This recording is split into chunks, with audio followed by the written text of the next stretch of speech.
So I've got a screenshot there of one that will probably just work. It's 20 quid. It appears to have a little bit of baffling inside, so it will do the job. That wasn't too loud there with the cut exhaust anyway, so anything to baffle a touch will be good. Cool, and yes, the carbs are £100 brand new from China, so 3 or 4 weeks to turn up. A bit of a shame that you have to wait, but what can you do? I'd rather have brand new carbs now. It's got the valve stem oil seals, it might as well have brand new carbs. The weak point in the exhaust has been fixed, so someone will get a slightly better bike than what I was expecting, really, which is good. I've got that back pad somewhere. I should have chucked it on, shouldn't I? I wonder where I put that. I think you just unbolt that, shove that in through the zip, and then basically find the bolts, pierce and bolt through. I wonder if I'd be better off putting a bit of glue around them to help the leather stay though. Let's have a look. Let me find that pad.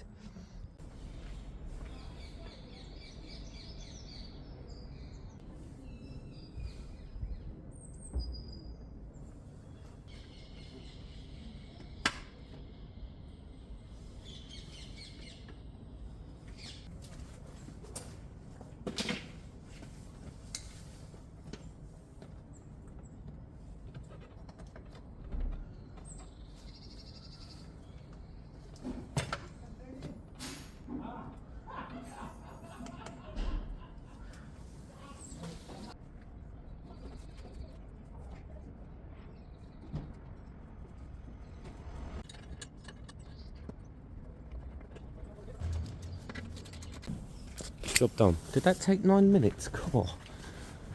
Look at that. Got my dirty hands on it. There you go. That does the job. I've got to put a reflector back on. You have to have a reflector in the UK legally to pass MOT. But you can get these tiny little stick-on ones down there if you need to. Great. I think that's done the job.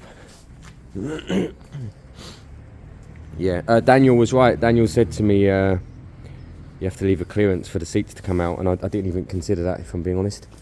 So Daniel was spot on. Don't mind admitting it.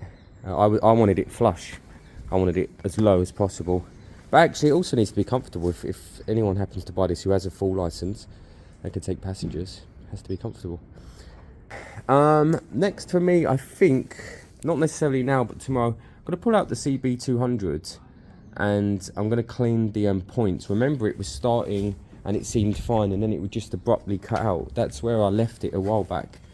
And I think all of us come to the conclusion that it probably was some sort of point issue, some sort of spark issue. The coils are brand new, if I remember rightly. Also, if I remember rightly, fuel dripped on the tank and I ruined it. Is that right? Yeah, look up here. But you know what, it's been such a long-term project that I don't mind. I'll get it all done, or I'll do it all again. I'm not worried.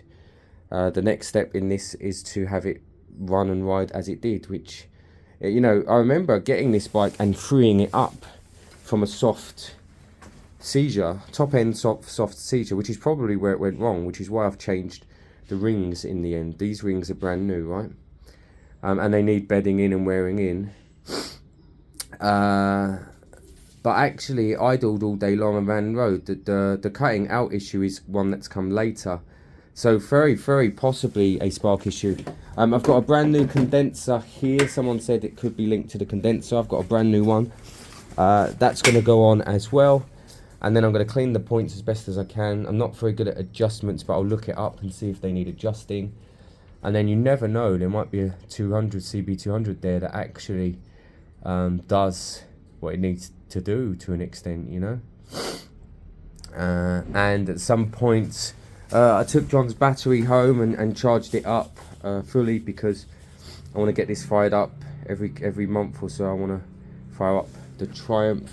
Last time we tried to fire it, it didn't fire. The time before that it did fire, and I just think the battery was so low that it wasn't sending great spark, is my guess.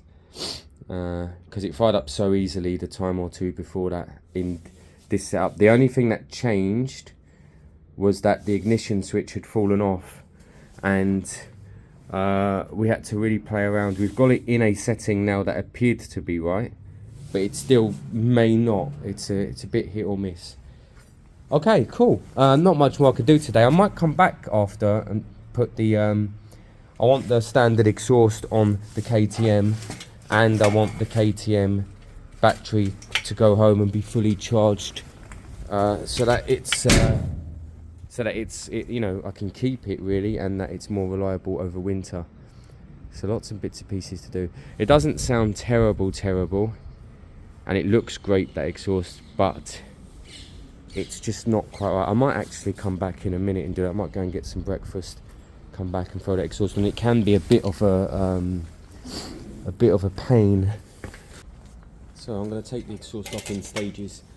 End pipe first, and then you have to take the front off, actually the down pipe at the manifold at the engine to get the mid pipe off, but end can off first. So I've undone the mid pipe. It should come off. I've got. There you go. Cool. Okay, so the reason I took the so I've had the belly pan on and off and on and off, haven't I? But last time when I put it on, right, I lost the gasket, which is this. This is an in-pipe gasket. It looks solid, it looks like metal, but it's not. It's probably carbon or similar, actually. And so it was leaking, so I had the belly pan pipe on with the sound of the end can. It was rubbish, I really didn't like it. So that needed to go in, so I ordered that. That's the reason why I kept this one on for a while. But I like the dynamics of the bike without an end can sticking out. That's why I want to go back to this. So you do have to take the header off to be able to get the big old belly pan pipe up and then connected. You basically, there's not enough space in here to be able to wiggle it all in this bit here, you see. So you do have to take that off next. I think it's 12s, two 12s. They're a bit awkward because they're under the radiator. But you know, I do get in there. What you can do sometimes is take these bottom bolts off the radiator just to give you a tiny bit more room. That doesn't hurt either, and then I just pull it back a touch. But ultimately this is going to be hanging loose so that I've got a little bit of play to put the belly pan back on.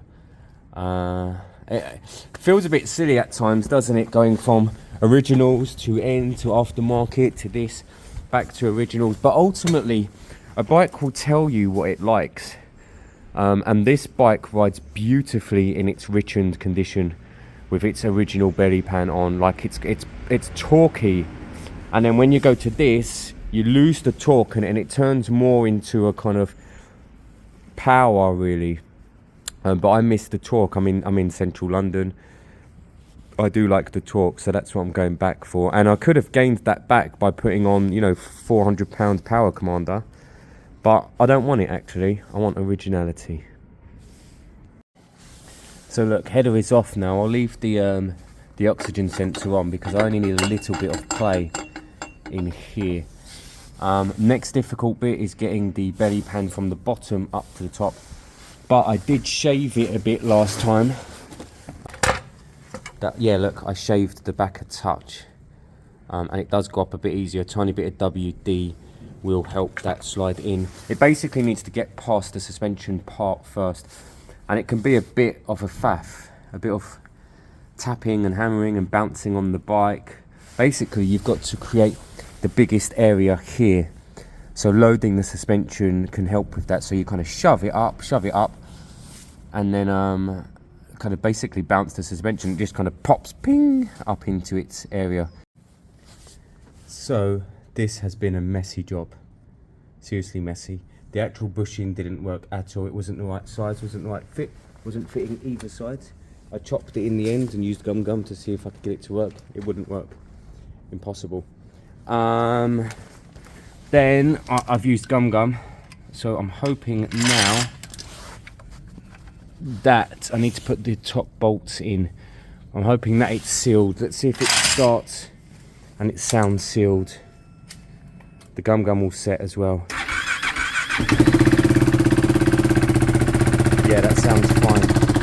I'm going to actually let that sit for 5 minutes, seal up the gum and then I need to put, I'll put the bottom securing bolt in, I need to put the top two in or something. Sometimes they don't line up exact.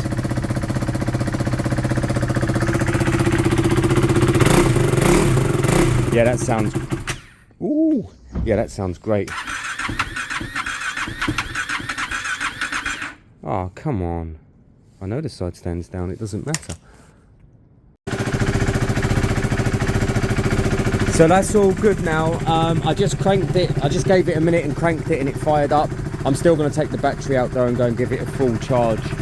But I want it to heat up, charge the battery a little bit and cure the gum. It's not leaking any air, I can hear it, it sounds great. So a long-winded, lots of faff. I've got a bolt in here which is fine, I've got a bolt in underneath so it is rock solid, it's good. That's back to how it should be. So I'm pleased about that. And once the battery's charged, I couldn't get that one in, it lined up nowhere near. My guess is that I've bent it when I put this in at one point. That's my guess, it's quite far off. Last time I actually put a cable tie through it. Do you know what, I might be being a bit harsh with myself. I may not have bent it, I may have got the bike like that because it came with the aftermarket exhaust.